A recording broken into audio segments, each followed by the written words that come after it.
Good afternoon and welcome back to this last session of the day. I'm John Shafley, CRO and Head of Global Partnerships for FIPP. Just a reminder that the agenda for the event is accessible from the timeline on the home screen of the event portal. Here you can identify which sessions you want to attend, star them and save them for your personal agenda. Now on the right of the screen are the Q&As and the chat boxes. Please use these to ask questions to the presenters and the host. The other key function is the meeting hub, also accessible from the timeline. This allows you to book meetings with other delegates and then hold all the meetings within the platform using the built-in video conferencing capability, all delivered via your browser. No need to download anything. Please do check your details are displayed correctly and update accordingly. So on this session, we are discussing how machine learning as a service is transforming customer acquisition for media brands. We welcome Jonathan Harris, founder of Subx and a former publisher. Jonathan launched a media company in South Africa that was eventually acquired by Media24. Jonathan has been focused on the use of machine learning for media over the last few years, working with companies like Time, Nat Geo, and Hearst. He's going to unpick how machine learning as a service is going to significantly enhance customer acquisition strategy for media companies and explain how ML is being applied today to achieve this. Welcome, Jonathan. Thank you for having me. Ah, there you are. Yeah. Just a first question for me. So why is machine learning transformational? That's a big statement. Yeah, you're right. I think it's transformational because it speaks to the heart of the data strategy for most media companies, right? So this is not simply about extending or expanding the data conversation inside businesses. It is restructuring the way companies look at data, the way they use data, the way they apply it. And I think that given the environment where we're seeing this kind of explosion of data, it's underpinning completely new business strategies. So I'm seeing this day to day. I think the way people approach data is being transformed, and I think machine learning in media specifically is indeed going to be transformational. And I suppose you've only ever seen, you've just seen that completely enhanced by the COVID pandemic, really. Yeah, I think, the ability to adapt with very, very short lead times is definitely a feature of machine learning, to kind of absorb large amounts of data, process that, react to it in real time. And I think for some businesses, opportunities that might not have been there to them a year ago without machine learning are there today and were there today over the pandemic. Okay, well, without much of ado, I don't want to delay you. I know that your aim here is to demystify this for some of us somehow and simplify it a bit, so I'll pass over to you for the minute. Yeah, okay, thanks, John. So to really, before I kick off, what I wanted to do is just define what customer acquisition is, because today it means a lot more than just subscriptions or lead capture. And many of the people watching this will know that strategies around pay and data wall, membership, e-commerce, and even increasingly first-party advertising are becoming part of that customer acquisition narrative.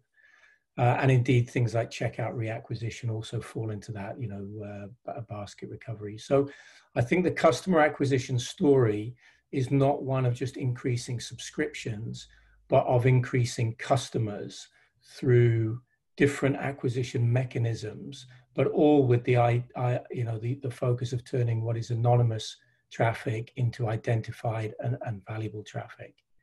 So what I'm going to talk about today is just kind of 5 big topics. Why machine learning as a service is so important. We touched on that in the title.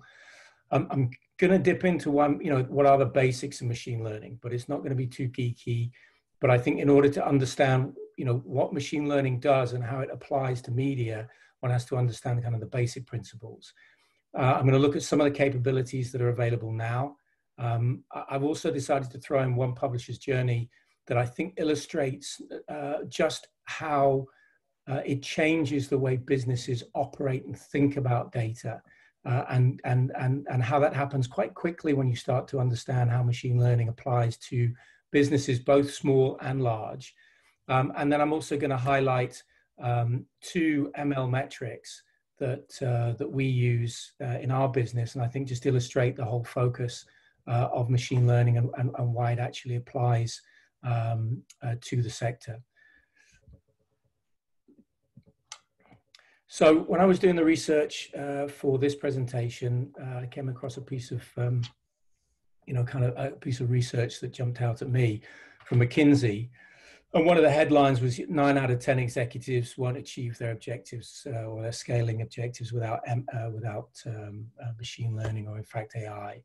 And I think that what's most interesting about that is that one of the second payoffs in that report was that 8 out of 10 of those executives didn't think they'd actually be in business in 5 years. So I think to understand, why machine learning is so important, we've first got to look at why businesses are struggling to realize that value from their data. And I think the root of the problem, and I would imagine most people understand this in our sector, is that the growth in data has been exponential, and alongside that, the complexity of the data has increased. So the core problem is really how businesses incorporate data-driven insights into their day-to-day processes, and that is a big challenge that businesses have to grapple with, and that's not exclusive to large companies. I think that's any business that's trying to manage data in order to generate an ROI from it is facing that challenge. But at the same time, whilst businesses are grappling with data, they're also demanding faster time to insight and response. And there are three, kind of areas where this happens, in the management of data, in the reporting of data, and in the use of data. So most organizations struggle, just as I said, with the sheer volume of data. And that's amplified by the challenge of how to cleanse it, make it usable, make it, get rid of the noise, and then how to manage that data. And whilst we're good as an industry at collecting lots of data through lots of platforms, that actually increases the challenge of cleansing and managing it. On top of that, it's very difficult to then optimize cross-functional business reporting and decision-making because the data is disparate, because there's lots of different channels, there are lots of different objectives, data is not uniform, and therefore taking that and applying that across the business becomes quite a significant challenge.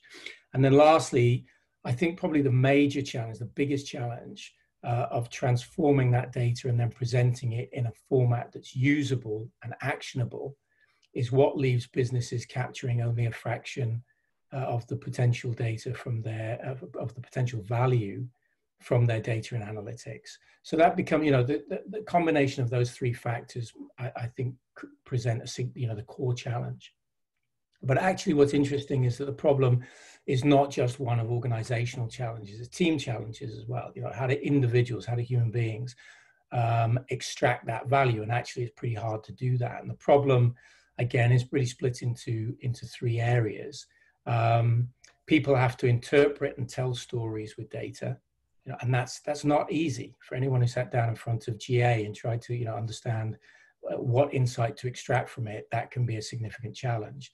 You've then got to distill those the most relevant and actionable findings, and that is actually still a very inefficient process, and one which is inherently prone to human bias. And that's not what you want in a scalable data strategy. If teams do then manage to kind of wrangle that data into some usable format, I think what happens is that they're left to hypothesize about what will have the largest impact.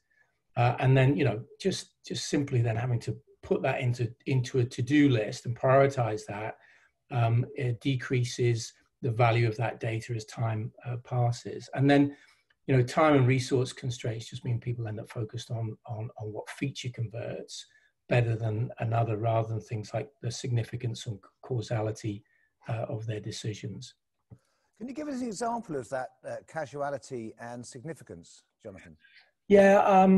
So what I mean by that is that if you change one offer, and that offer does better or worse in isolation, and that's fine. That offer did well, or that strategy converted better than the previous strategy.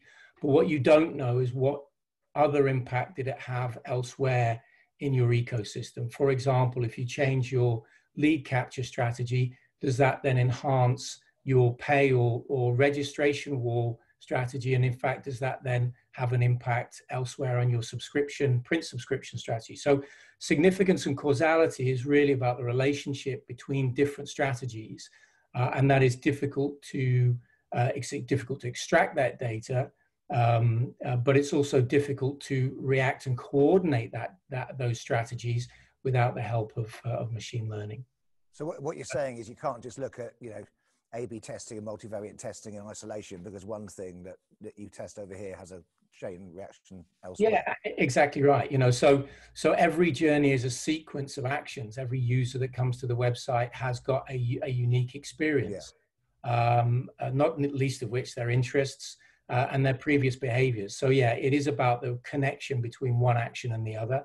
I think the era of A/B testing or even multivariate testing is over, because this is about personalization at a significantly more granular level, done in real time across millions of different visitors concurrently, where there's this kind of continuous process of optimization. But it's a good point. I mean,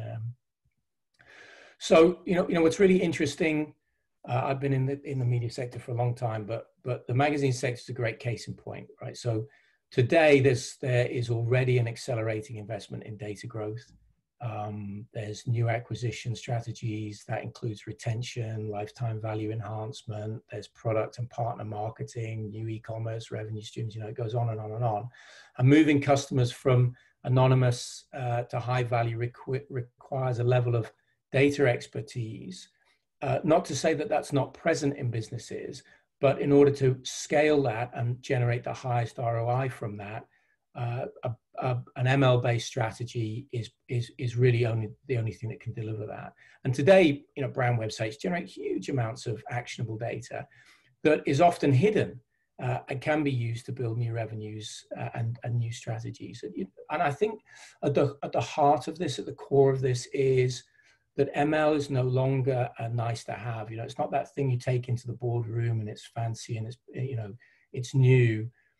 I think one of the previous speakers said, AI. Let's stop calling it AI. This is business intelligence. This is core to the business. And I think that ML data strategies are becoming not the periphery, but the very core of business strategy, and will only become more so.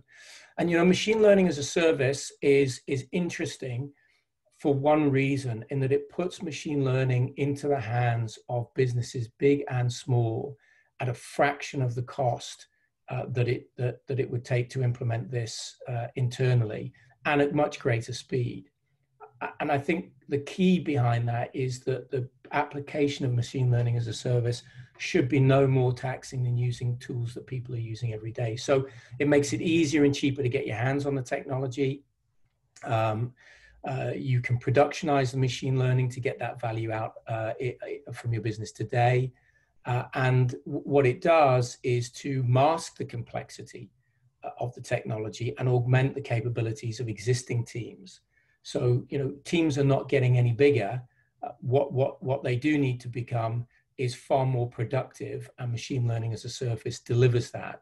And this is important because it removes the barrier to adoption, right? So if machine learning is difficult to implement, if you have to go and set up pipelines, hire data scientists and ancient engineers, get buy-in from the whole business, it becomes very, very difficult. But if you can spin machine learning up as simply as you would, Intercom or GA or whatever it is, then it becomes something you can test, trial, and assess ROI very, very quickly. And you have to take the decision really, I think, out of the boardroom. You've got to make machine learning as a service that's available to marketing teams, and do it at a fraction of the cost and with the same ease of implementation, as I said, that they're used to using other tools with. And behind this, kind of some core principles. You've got to automatically transform data from raw user behavior, raw data from user behavior, into an algorithm-friendly format. So you don't have all that data wrangling, which takes time and cost and effort. You've got to make data science and engineering functions automated. And then you have to, in fact, let the machine learning coordinate and orchestrate and optimize those campaigns in real time. And you kind of think of this as fast programmatic trading in the stock market. It has to be able to adapt in real time and optimize without any delayed loop to it. So, all right, so we talked about this at the beginning. It's transformational because it makes the technology an enabler, not a barrier. And by delivering the start-to-end model, it helps businesses realize that value very, very quickly, as I said in the previous chart. And by doing, by doing that, MLAS really is not just simplifying the technology, which is fundamental to all of this, right? So if the technology is not simple, A, to deploy, and B, to understand, then it becomes it is not an enabler. But what it does is the technology removes the friction points between the processes that normally prevent productionization of data within organizations and across teams. And what I mean by that is, you've got to make it simple to manage, and it has to improve the data quality. You shouldn't have to spend time wasted on data and dashboards. You shouldn't need analytics teams who are looking at GA, because there's a trove of data out there which is far more valuable. You don't have to hire people, which means that really what you're doing is you're taking complex machine learning, allowing it to run autonomously, and building that into teams, which not only is good for the business, but it's great for the teams as well, because it opens up new strategic opportunities that weren't available to them to begin with. And lastly, and this is not a small point, and this is something that I've seen many, many times, is that marketing teams have to easily incorporate machine learning into their existing workflows, right? So it has to be the existing work. You can't create new workflows. You can't change the business processes. What you have to do is optimize and augment, which is I think it's semantically is important. So let me just, if you don't mind, I said I'd touch on the basics of machine learning. Again, this is not going to be geeky, so I just want to really just dig into this very, very quickly. So as an overview, machine learning is when you basically just load lots of data into a computer program. You choose a model that fits the data, is relevant and practical to implement against the data. And that allows the computer, without your help, to come up with predictions. And in that way, the computer makes the model through algorithms, which are basically just lots of maths and algebra, and they can range from a simple equation like a line all the way through the complex system logic. And really, what that does, it just ends up with a prediction. So you just think of it as a funnel. Lots and lots of data in at the top end, and high value predictions out at the bottom end. So for example, everyone knows this, I think recommendation systems are a machine learning type, and if you watch Netflix, you're watching some of the shows you're watching are recommended to you. In fact, all of the shows you're watching are recommended to you because of a machine learning product. So the second is clustering, and this is a really powerful machine learning task for the media sector specifically. I mean, for many sectors, but specifically, we've seen this great value out of this. And what this aims to do is segregate groups with similar traits and assign them basically into clusters. And the way you think about this is you can group website visitors with similar behavior, for example. And that's not just, how many pages do they view, but they, combinations of complex relationships between, how often they come back, their recency and frequency, the value they assign to the content, what they engage with, what type of content they engage with. And you can build clusters dynamically without having to intervene in the data. And then the last thing, and this is where the rubber hits the road, is a thing called decision trees, which is one form of decision making with machine learning. And the one I'm showing you now is pretty much one of the most simple decision trees you could look at. You start at the top, you ask a bunch of questions, you get an observation, you get a predicted value. And that, for example, in the context of the media sector might be, well, what's the next best offer to show this person? What was their historic journey? What cluster were they in? Where did they come from? What did they touch? What did they do? And in order to generate the highest click-through rate, what do I need to show to them next? And again, that's real time, it's self-optimized. You know, it's highly explainable. So what we're really talking. Sorry, Yeah. so who's putting all those rules in place? Somebody's got to put those rules in place, right? How does that get set up in the first instance? Yeah, actually it doesn't. So, I mean, in our case, we have a universal machine learning model that we customize to individual brands. But what you're really looking at is once you've got the data engineering and the data pipeline in place, which means good quality data in, right? So you see all of the behavior, you see all of the actions, you have a universal data set, which is really, really fast to kind of to clean. And those data pipelines and the data engineering and the data science are all built in. The model, you know, there are a bunch of clustering models. There is a bunch of recommendation systems. Right. We have a proprietary one, but basically what it is that those rules are predefined to algorithmically look for those people that are most similar, and then learn from those people that are most similar to define the relationships between them and what they should do in order to what the system should show them in order to generate high value to the business. So they're predefined. They're right, okay. Continuously optimized by data scientists and data engineers, but they're predefined, and therefore that's what makes the ability to spin this out as a service as opposed to you know, building it per brand, which would be, you know, cost preclusive and time preclusive. Does that answer your question? Yeah, it does. Yeah, it does. Thank you. All right. So all right, well, I've talked about transformation. ML is shaping the new data landscape, and it's driving the shift from what we really call modern to augmented analytics. And in practice, you know, companies still find it difficult, I think, to, and it's not so true for everybody, but there's definitely a challenge in transitioning from thinking about machine learning as a source of innovation, which is kind of what it's been over the last 3 to 5 years, to a critical source of business value. You know, what augmented analytics really does is you know, what formerly only analytics experts would do. You know, interpret the data, tell you how to respond. For years, you know, analytics has really required expert interpretation. Then we've had kind of the, you know, the platforms that have made that process infinitely more simple, like Tableau and Segment, you know, great products.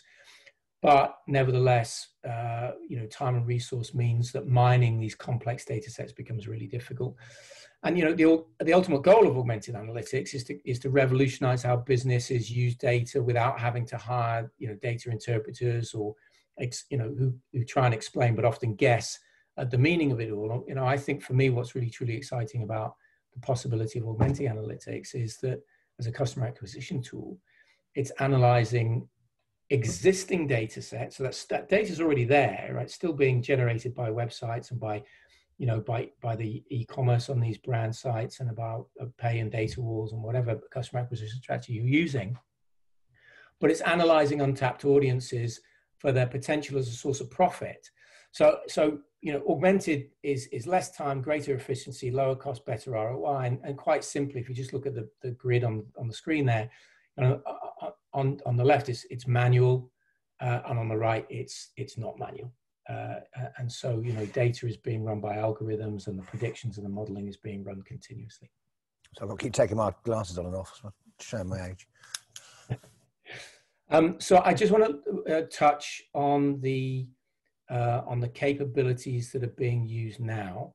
And I'm going to stick to clustering and decision trees, but I think that what this will do is just to crystallize how existing strategies can be applied using this. So rather than kind of go off at a tangent and look at some more complex approaches to ML, I really wanted to just focus on 2 big topics that I think people will kind of be able to simply apply to their existing businesses.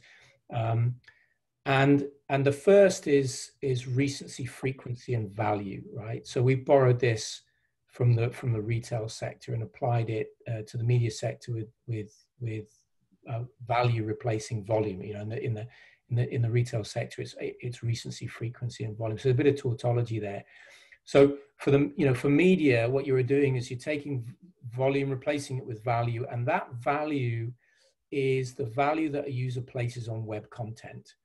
And then the KPI is actually calculated in the following way. So what you've got is recency, when did they last visit, frequency, how often did they visit, but then you're beginning to combine those values, and then on top of that, layering it with things like value, which is how far did they scroll in a session, how much time did they spend active, how many, and that's not dwell time, that's active in the session, how many pages did they view, how many times did they come back in a day, how many pages did they view in a day. And in fact, what we see, and in fact, for anyone who's been following this sector for a while, you'll know that the Financial Times kind of introduced a version of a simplified version, but they've moved on significantly since then.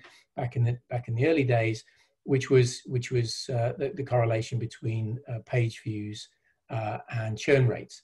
So RFV we see is a meaningful KPI. It correlates back to and predicts marketing indicators like click, conversion, churn, retention, or customer lifetime value, and the clustering is, as you kind of were alluding to, who's designing these rules.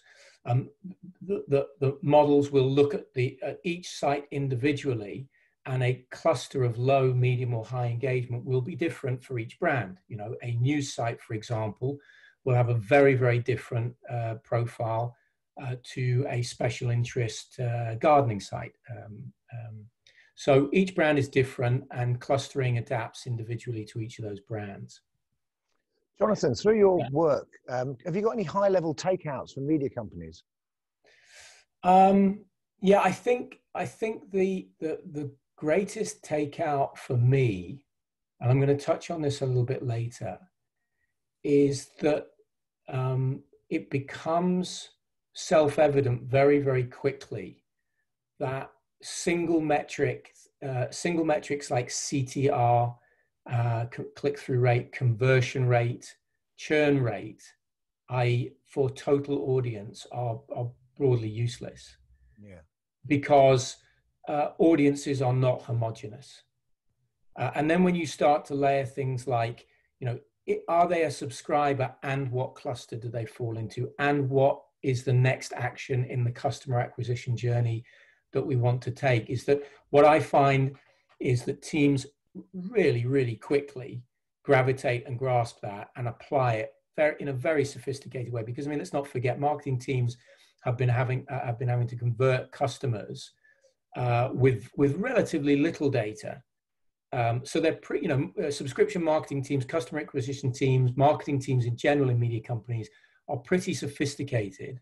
And I find that the main takeout is that people understand it very, very quickly and apply it and start to think around clusters very, very quickly. Hence why you're saying AB and multivariate testing's is outdated by this system for that very reason. Correct. And I think that the conversation very, very quickly becomes, let me write copy for a low, medium, and high engager, or rather, let me see what offers gravitate most towards different engagement clusters, and which journeys and sequences, because obviously people move through different clusters, they move across different action sets, etc. Which ones of those generate the highest conversion or click and conversion rates, and then that creates a perfect loop of where builds strategy as much as it does explain the current activity. So just talking about next best action, every visitor on a site has a unique journey that impacts their decision, right? So one offer too many is poorly equipped to take someone from an anonymous customer to an authenticated or acquired customer. And in fact, there's another part to this chart, which is you can flip this chart around, or you can take authenticated and acquired and stick it on the left again, because as soon as someone goes from anonymous to authenticated, once they're authenticated or acquired, how do you increase the value that you extract for them? So they have completely different, their behavior is different to anonymous visitors. Simply take, anonymous visitors have a much higher ratio of low engagement traffic, whereas authenticated and acquired customers have a much higher ratio of medium to high engagement traffic. So the behaviors are different, and the intent is different, and the content interests are different. So what we do, and in general, what machine learning as a service does, is to apply decision trees in the real world that takes, context like clustering and combines that with the visitor's last action, for example, to predict the next best action, and then optimize that for click. So and customers will move backwards and forwards beyond, from low to high, depends on seasonality. You talked about COVID at the beginning. COVID completely changed the engagement profile, but it didn't do it universally. The nature of traffic changed during COVID. The ratios of low, medium, and high engagement traffic shifted. What was driving value and volume into the funnel was different. So being able to adapt to that in real time is key, but also then being able to visualize that is fundamental to long-term business strategy.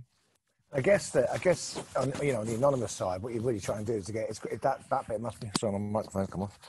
That bit must be relatively simple in terms of what you're trying to achieve.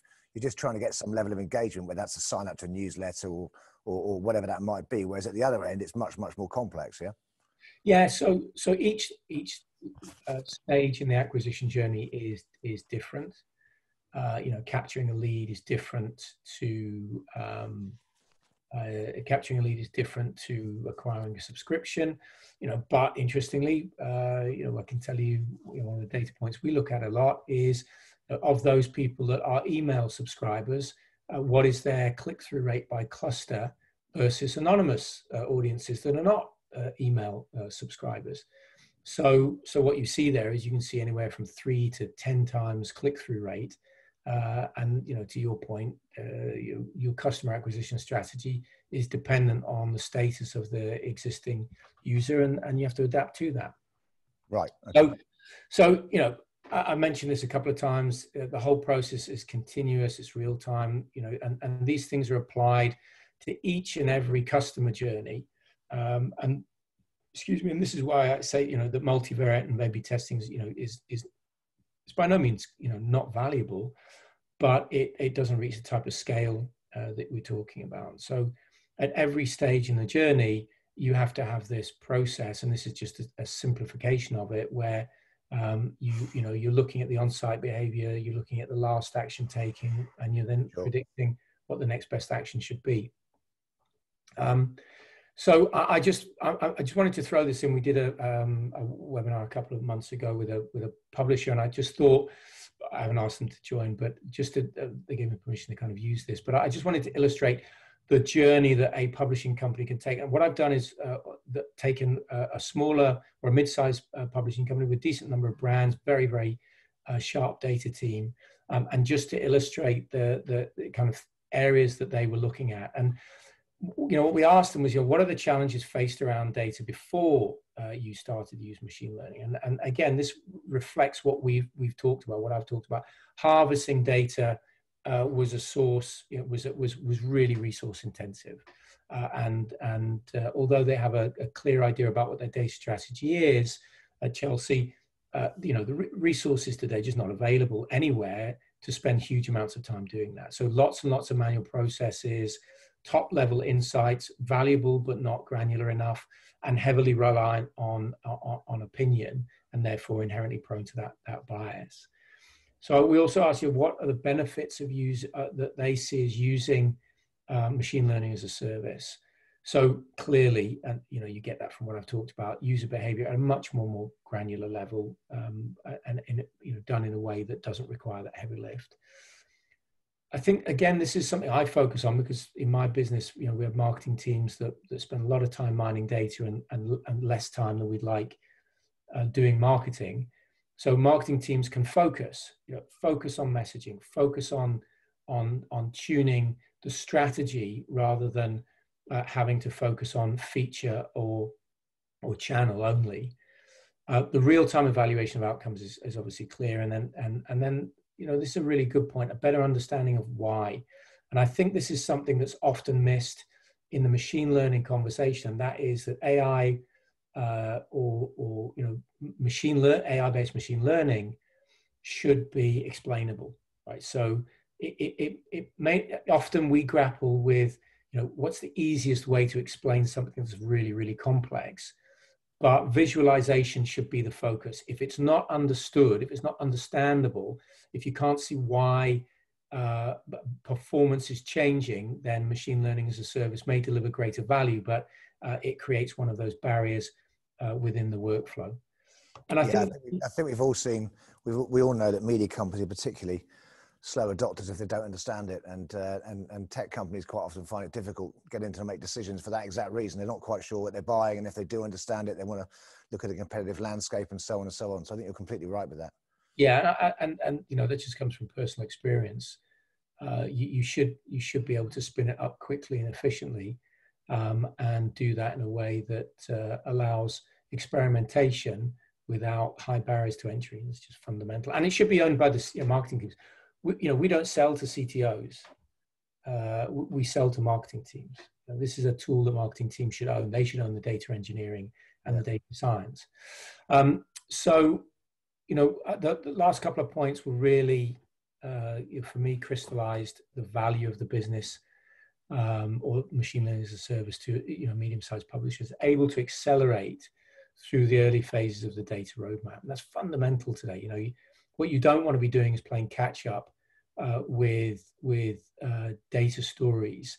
You should be accelerating, and I think they put that very neatly. And then actively looking at ways that ML can actually play an important part in other parts of the business. And this is, I referred to this earlier about, how do you tell stories that make sense across businesses? How do you apply that? So if you have an e-commerce business, or if you have an events business, or if you have, if you're selling product, anything, or if you're spinning up a registration wall or a paywall, what is the value of that machine learning across that strategy? So I'm just going to show you two examples, and I'm going to kind of wrap up. So another 5 or 10 minutes probably. So historically, this is how we look at CTR. It's a single number. And that's not to say everybody does that, but by far and away, that's the general strategy, is that you may look at it by channel, it may be done by page views, but usually it captures a range of hidden behaviors, right? So ML clustering can be very powerful when we look at how campaigns perform against different clusters. And this is just an example here, is that, and this is some real data from a client of ours. We start off at a CTR of 0.1, but that CTR is not 0.1. It's different. It's different for low visitors, it's different for medium, and it's different for high. And when you start to understand how it's different, you can then start to think about, well, what happens if I change my strategy and I start to introduce offers concurrently, and different acquisition strategies that will speak to different audiences at different points in their journey.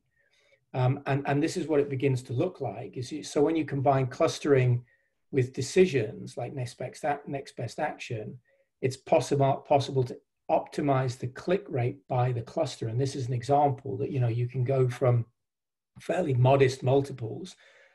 As an example, this was a trial offer. So it's a very simple implementation, a trial offer across the whole site, which didn't appeal to more engaged audiences. And when you start to introduce offers that do appeal in sequences that build value, the value proposition, you can fundamentally change the acquisition and the multiple of click-through rate. So that's just a very quick example. The other thing is this, the last, when we look at campaign decision points, the point at which audience converts, or clicks rather, tell us a lot about campaign effectiveness. Where in a sequence does someone actually respond to a campaign? And we know, the old marketing rule, seen 7 touch points in order to make it, to get customers over the line. It's no different in selling a subscription or a data wall or whatever it is. And this is just an example that if you increase the impact of an offer, if you adapt the message to the clusters, if you apply decisioning, you can move people from decision points that might historically in this chart be 6 campaign views in order to get someone over the line through to 3. And this is actually really, really powerful when you think about pay and registration walls. So if you think about strategy that may be discussed now, very often it's a view around, you know, we're going to gate at 3 or 4 page views. Well, that's fine for one audience, but it may not have any impact on other audiences. And creating dynamic sequences that change gating and payment environments or decision points can be very, very impactful. So I'm just going to kind of wrap this up now.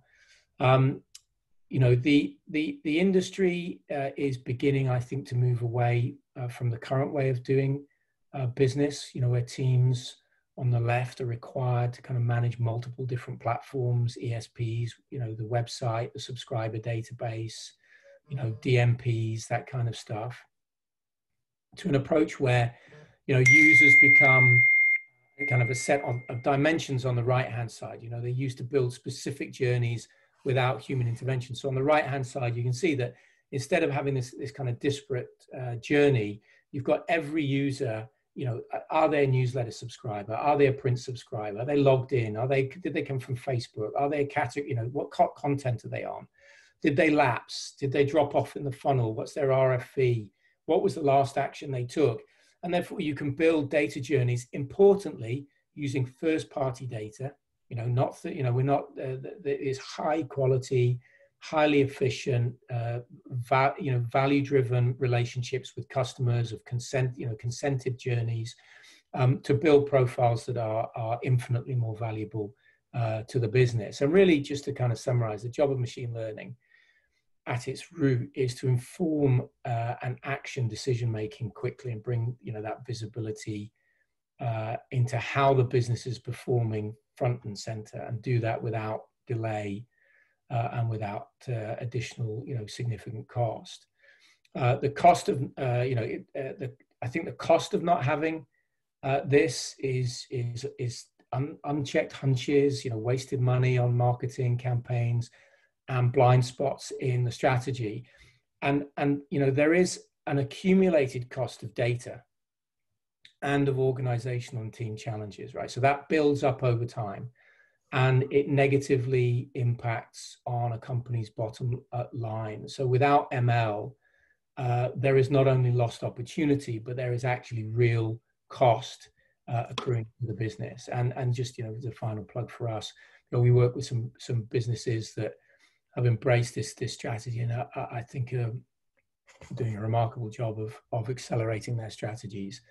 So, you know, our approach is a machine learning by providing it as a service. You know, we're just singing from our own hymn sheet. You know, if we don't augment team capabilities, we're not delivering. If it's not able to be deployed in days, then we, you know, again, it's not a proposition, and we have to do it at a fraction of the cost of doing it in house. And yeah, that for me is, I hope, a summary of you know, why we spend so much time on machine learning as a service, but why it's going to change and transform the industry. I think that was great. Thank you, Jonathan. It was really, really informative. And, you know, I could certainly talk a lot longer and get into the detailed bits. There's quite a few areas of that I'd quite like a bit more explaining to, and I'm sure other people would. You can get hold of Jonathan at info@fipp.com. We can pass on your details. Or, of course, you can contact him through the hub and have a one-on-one chat and discuss any part of his presentation you want to bring up. We are a bit short for time, but I've got some questions. If I can read them. It's the time of the day in the light. Do you think widespread adoption across publishing requires a culture change, which I think we've touched on that? Too many execs in management either don't understand it or fearful of it. How do you convince them to adopt it? Yeah, that's a really good question, right? It's a hard question. Yeah, it is. But if I can be blunt about it, is that if you don't remove the barriers to adoption, then the decision has to go up the chain, right? So if the initial cost is high, that doesn't mean you can't build the strategy and you can't layer the strategy, and that the cost ultimately does begin to increase, but not significantly. If your starting point is a heavy lift, if it is profound, you know, if it's significant cost, or if it means a change to the business product, management, workflow, team structure, then you failed. So as I said at the beginning, if this is not as simple as using existing tools, so, you know, if someone wants to use Opt-in Monster for pop-ups, or Intercom for customer management on site, or to implement GA for a brand. If it's more complex than that, then you failed. So we prefer not to have those decisions kicked up the chain. We prefer people to say, well, listen, that's within my marketing budget. No, absolutely, because it do that now. I can do that now, and I'll implement it. I'll make a business case, and then if I want to extend this to the portfolio, then maybe that has to go up to another level. But if I want to test this on 2 or 3 brands, it's within my marketing budget, and it's not going to kill anyone. Can you turn off your screen share now, Jonathan, so we can see? Sorry. That's all right, no problem. Machine learning and AI seems great, but also seems very expensive to implement, is it? Now, again, I think you for me, I think you covered this a bit earlier, but I mean, it's a valid question. And I guess this is coming from a smaller publisher. So, yeah, it's a good question. So our focus is making machine learning available to any size of business, because we've built the models and we can deploy the models quickly. The cost is not high to do it as an individual business. To carry that cost is preclusive for most companies, but we are the operative words here are as a service. So no, it is not expensive to deploy, and for that publisher, happy to tell them how inexpensive it is. Pass them on your details so you can have a chat. And the last question sort of relates to the first one, really. Which is a bit more specific, is when you're coming up against barriers, what are the typical objections that people do come across in terms of ease of implementation and understanding? What's the typical reason why it was cost, right? It was decision makers. It was deployment to the site. It was workflow.